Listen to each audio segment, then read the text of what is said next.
Hello and welcome to Empires of Aether, a new turn-based strategy board game that has you wielding the powers of an element vying for control of a new land.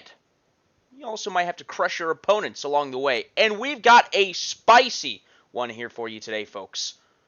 Never have I ever, in my dozens of playtests, had a game come down to the wire like this.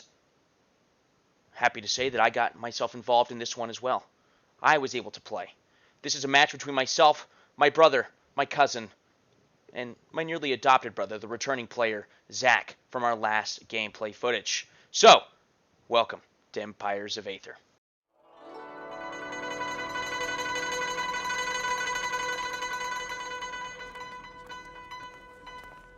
Let's kick it off by assessing the board. We tried out a new board layout here because we figured that the elemental temple should be in the middle if it's going to become the Aether. It just makes sense for something that revolves around the elemental abilities to become the newly accessible Aether element after turn 10. So, elemental temple is in the middle, and we see that we've got our Yoda, our Yeti, baby Yoda, up here in the north part of the map, and our Monsalese, the winged stallion, the Pegasus boss tile here in the south.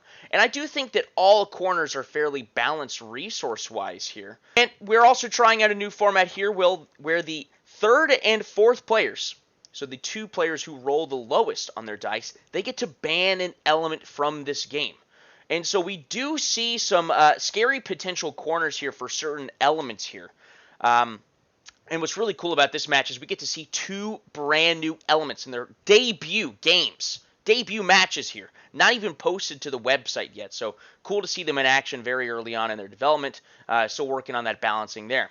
And so we roll.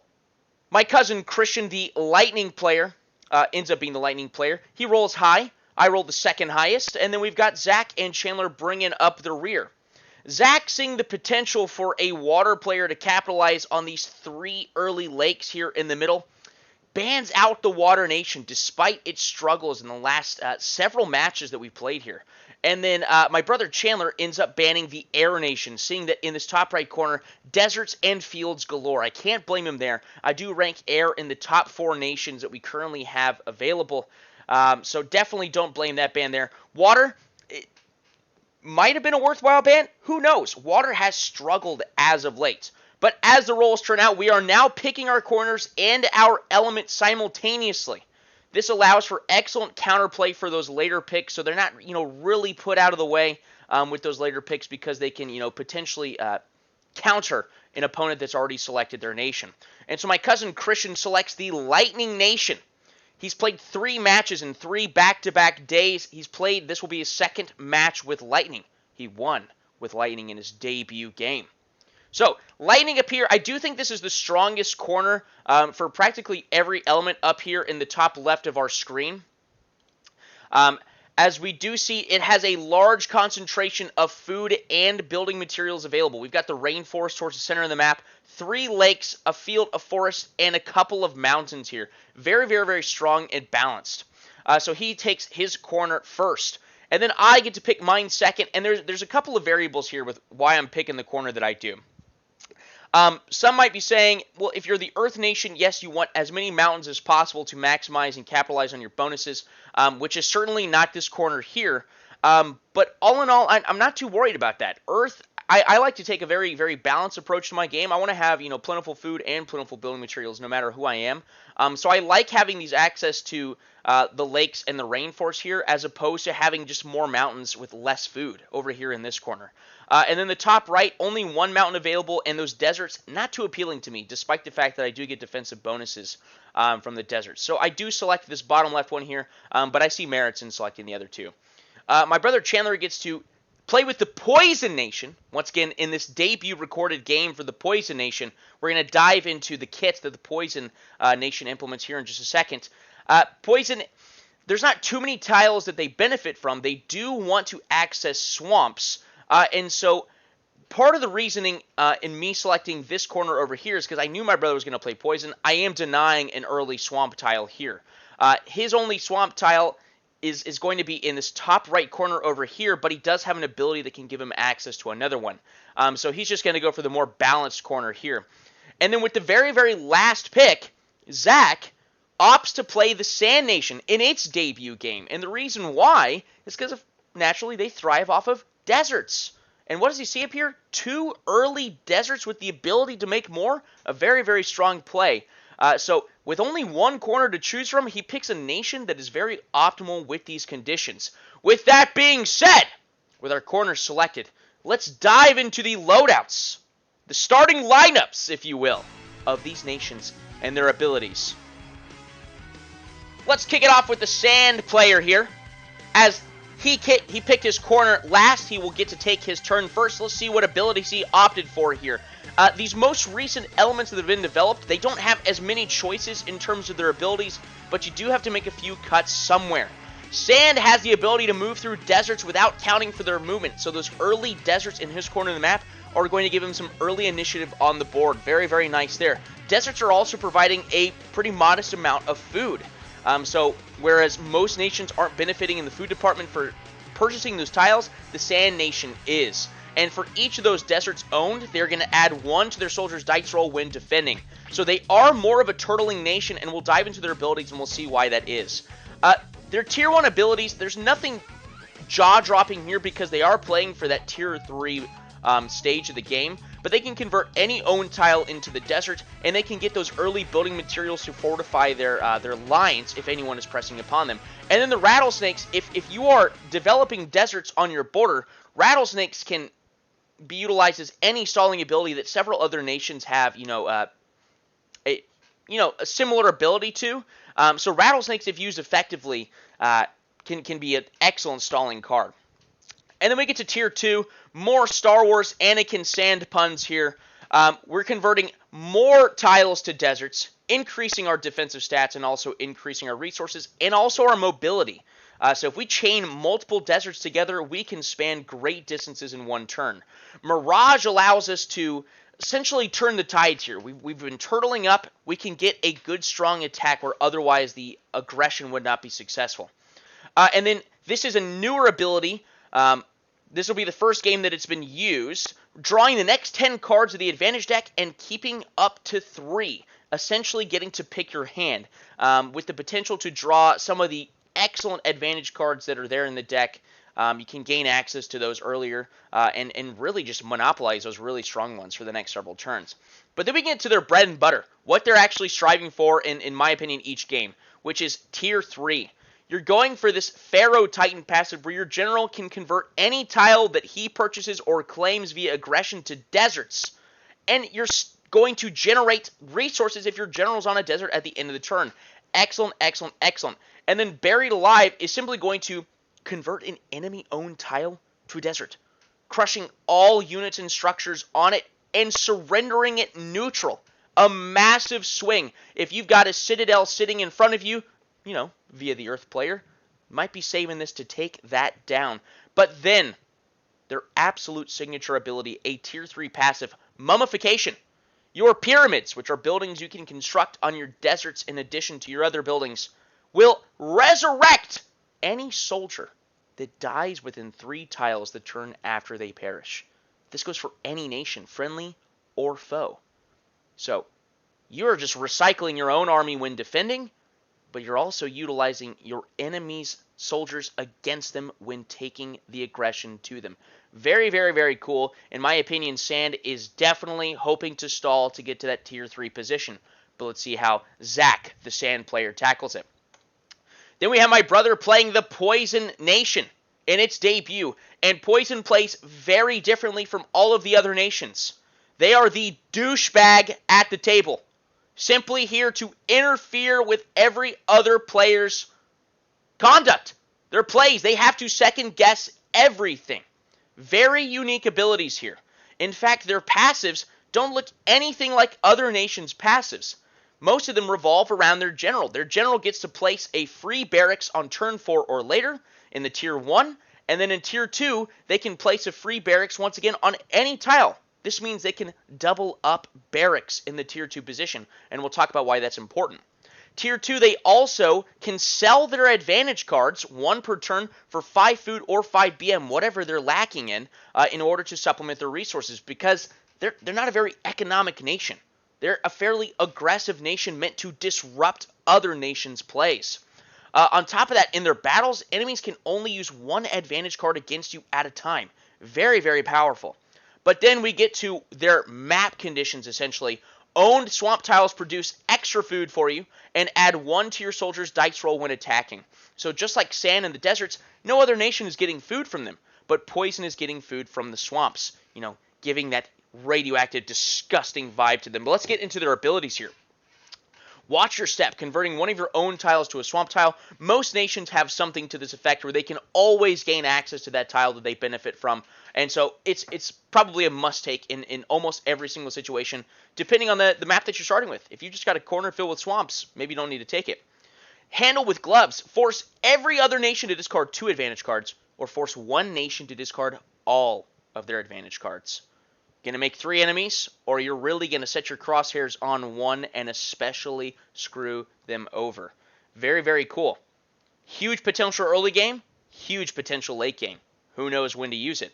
But I think my favorite ability in this entire nation is the man-made plague card. Place the plague map condition card wherever it is. If it's already been played this game, you're going to bring it back and you're going to put it on top of the map condition. It's the next weather event that gets played. And if you're not familiar, the Plague card has every player roll a dice and they lose that many soldiers. But the ability doesn't stop there. This one makes your nation immune to its effects and everyone else will experience double its effects. That's potentially making 3 nations lose 12 soldiers each. Using it at the opportune time turns the tides in your favor, absolutely. But then we get to their tier 2 abilities. Overcultivated. Turn 2 enemy-owned tiles into swamp or desert tiles and destroying the structures on them. You can make swamps for your benefit or turn them into deserts because that especially doesn't benefit whatever nation you're targeting here. And it destroys the structures on them. If they've got defensive fortifications in your way, gone. Wipe them off the map. If they're the metal nation benefiting from their ore tiles, gone. Wipe them off the map. Goodbye. Crippling their economy and their defenses. Social distancing. Sacrifice the soldiers on one tile, eliminating the same amount of soldiers on another tile. Turning the tides once again in your favor when your opponent potentially didn't calculate for that. But here's where their passives come into play here. Multiplying like rats, their tier 2 passive. Soldiers purchased on the tile your general's on only cost 1 food. Here's where those passives, those free barracks come into play here. We got to play a free barracks turn 4 or later, and a free barracks in turn 2. If I get both those barracks on the same tile, if I send my general on them, that's 6 soldiers for 6 food. More than an army for less food than anyone else is spending. Couple that with the social distance card, I can wipe off 6 soldiers on the map for 6 food. Absolutely huge. And then we get to tier 3, where they are just the bully, unlike we've ever seen in this game before. Their Titan passive. At the end of your turn, eliminate 3 enemy soldiers on all tiles adjacent to your general. Sick that general behind enemy lines, and he is just infecting everything around him, crippling their defenses. Always dipped in venom. We'll have to throw this up on your screen, but dipped in venom essentially inflicts a casualty effect on your opponent if they're aggressing upon you. Which means if you've got 4 soldiers defending and they're attacking with 10 and they win, they're still going to lose 4 soldiers on the other side, which is going to stall their aggression against you. And then we get toxic in every regard.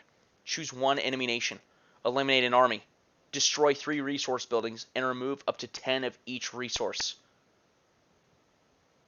The big middle finger is what this card is. I could have called it that, the big middle finger. We hope that Poison doesn't get to tier 3 because whoever they are targeting doesn't get to play the game and likely loses to Poison's onslaught. Let's see how my brother plays it in its debut game. Then we go to me playing the Earth Nation, which has been seen before, a very, very strong defensive turtling nation, but flexible in a lot of ways.